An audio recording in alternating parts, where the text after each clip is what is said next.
কাজটাই যখন মহান আল্লাহর উদ্দেশ্যে করা তাহলে তো আল্লাহর রহমত অবশ্যই থাকবে। আমরা মানুষ হয়তো মানুষের প্রতি রহমত দেখায় না, কিন্তু মানুষের উপর আল্লাহর রহমত সবসময় থাকে।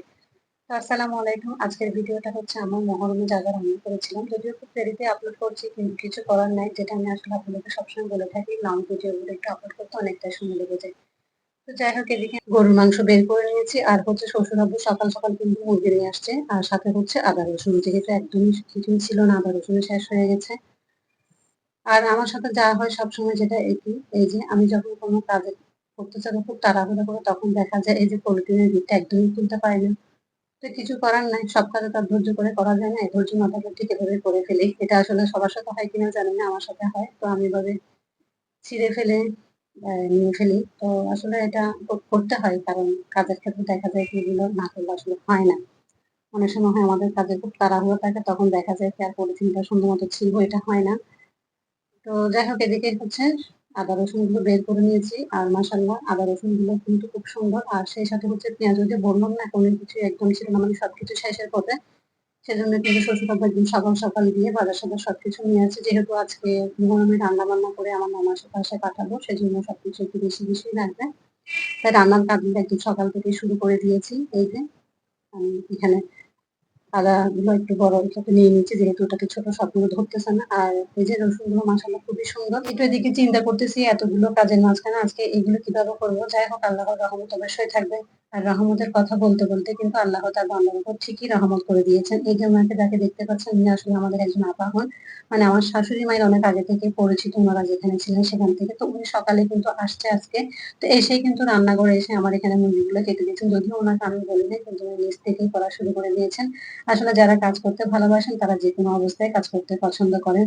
তো সেই সাথে কিন্তু তারা দুজনে এদিকে একদম আদা রসুন গুলো ছিলে, তারপর আমাকে ননদ ও কিন্তু একটু ব্লেন্ড করে নিচ্ছে। তো ও তো ক্যামেরার সামনে আসে নাই, তো ওকে একটু ওর মেহেদিগুলো দেখিয়ে দিলাম।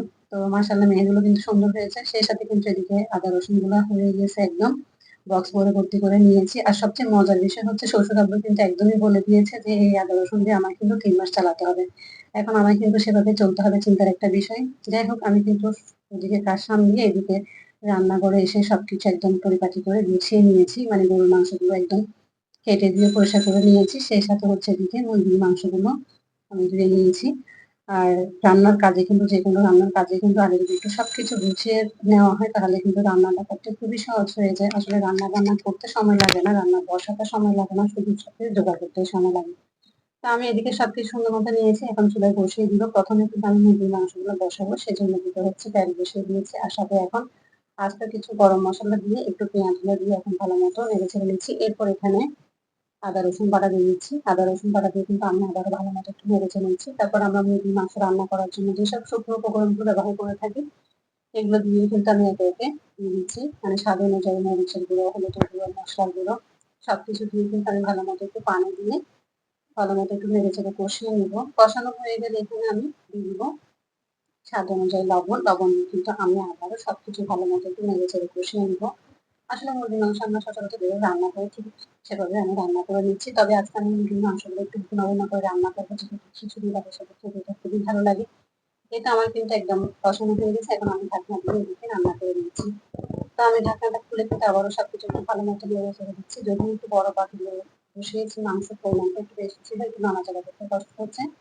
সেই সাথে কিন্তু এদিকে আমি আগে আরেকটা চুলায় কিন্তু গরুর মাংসটা কিন্তু বসিয়ে দিয়েছিলাম। মানে ভিডিওতে আসলে সবকিছু দেখানো যায় না, তো একটু একটু করে আপনাদেরকে দেখানোর চেষ্টা করতেছি।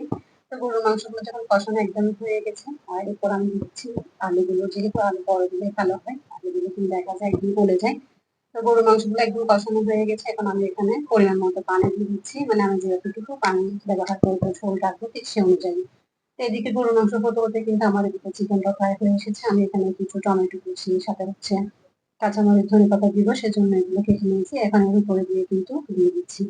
আসলে আপনারা যারা যারা যেভাবে খেতে পছন্দ করেন সেভাবে করেন। আমি আজকে এভাবে রান্না করতেছি, আমার এভাবে করতে ভালো লাগে। আর আমার শাশুড়ি মাও কিন্তু বলছেন যে এভাবে করে রান্না করার জন্য, তো সেভাবে করে নিচ্ছি। তো আমি সবকিছু দিয়ে একটু ভালো মতো ঝাঁকিয়ে নিয়ে দেন আবার চুলায় বসিয়ে দিয়ে কিছুক্ষণ রাখবো। এরপর আমি কিন্তু এগুলো নামিয়ে নিবো। তো আমার রান্নাটা কিন্তু পুরোপুরি একদম চিকেন হয়ে গেছে। মাশাআল্লাহ রান্নাটা কিন্তু খুবই সুন্দর হয়েছে, আর খেতেও কিন্তু খুব ভালো হয়েছিল।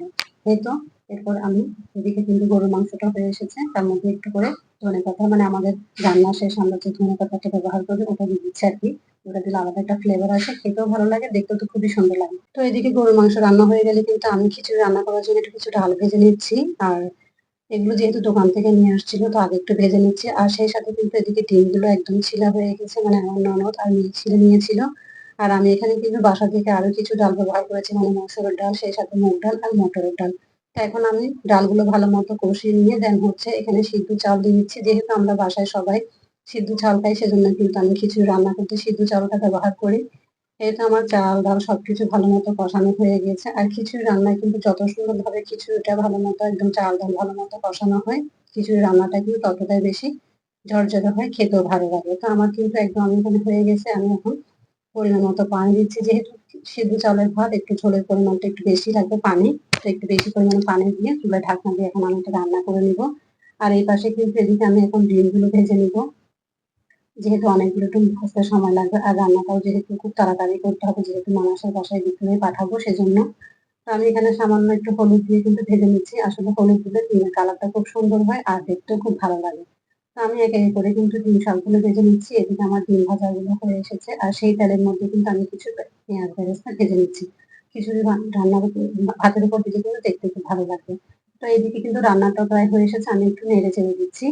এই তো আমার কিছু রান্না প্রায় শেষ। আমি এখন সবকিছু ভালো মতো নেড়ে চেড়ে দিয়ে কিন্তু উপর দিয়ে একটু পেঁয়াজ বেরেস্তা দিয়ে দিব।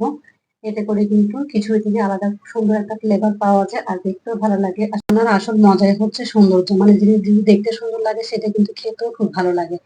এই তো এদিকে কিন্তু আমার বাসায় যেটা রান্না খাওয়া হবে সবাই, সেটাও কিন্তু একদম হয়ে গেছে। আমি এখন তো আমার আলহামদুলিল্লাহ সবকিছু কিন্তু রেডি। আমি আপনাদেরকে আরো একবার সবকিছু একটু ভালো মতো দেখিয়ে দিচ্ছি। আর আমার আশেপাশে কিন্তু খুবই নয়েজ ছিল, প্লিজ আপনারা এগুলো সবাই একটু ক্ষমা দৃষ্টিতে দেখবেন, যেহেতু আমার বাসাটা খুব রাস্তার পাশে আর সবসময় কিন্তু গাড়ি চলাচল করে, সেজন্য কিন্তু আশেপাশের আওয়াজটা সবসময় থাকে। এই তো আজকে আলহামদুলিল্লাহ পবিত্র মুহররমের রান্না যা যা আয়োজন করেছি সবই আপনাদের সাথে শেয়ার করেছি। আশা করি আপনাদের অনেক অনেক ভালো লাগবে। আর ভালো লাগলে অবশ্যই একটা লাইক কমেন্ট শেয়ার করে পাশে থাকবেন। আর ভিডিওটি কেমন লেগেছে অবশ্যই জানাবেন। তো সবকিছু কিন্তু গুছিয়ে ননাসের বাড়িতে পাঠিয়ে দেন এদিকে হচ্ছে নিজের জন্য একটা সুন্দর করে প্লেট গুছিয়ে নিচ্ছি, মানে সাজিয়ে নিচ্ছি। আসলে মাঝে মধ্যে ইচ্ছে হয় যে নিজের জন্য একটা সুন্দর করে প্লেট সাজিয়ে নিই। আসলে সবসময় তো আর হয় না, তো মাঝে মধ্যে করে চেষ্টা করি। তো আজকের ভিডিওটা এ পর্যন্ত। সবাই অনেক অনেক ভালো থাকবেন। আল্লাহ হাফেজ সবাইকে। আসসালামু আলাইকুম।